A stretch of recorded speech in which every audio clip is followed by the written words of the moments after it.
नमस्कार, मी भाग्यश्री. तुमचं माझ्या चॅनल ज्ञान यात्रावरती अतिशय मनापासून स्वागत. आज आपण जनहित याचिका काय असते, जनहित याचिका म्हणजे काय याबद्दल बोलणार आहोत. ठीक आहे. तर पूर्वी ज्यांच्यावर अन्याय व्हायचा तीच व्यक्ती न्यायालयात जाऊ शकायची, म्हणजे जी पीडित व्यक्ती आहे तीच न्यायालयात दाद मागू शकत होती. पण जनहित याचिकेत असे नसते.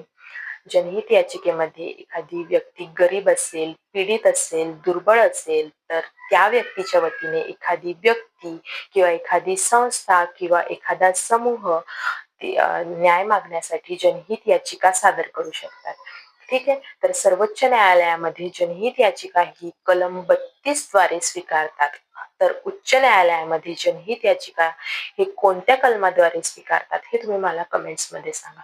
ठीक आहे. तर जनहित याचिकेमुळे काय होते, तर त्यामुळे सर्व नागरिकांना न्याय उपलब्ध होतो, सरकार उत्तरदायित्व बनते आणि जनहित याचिका म्हणजेच लोकशाहीतील लोकांचा आवाज म्हणजेच जनहित याचिका आहे.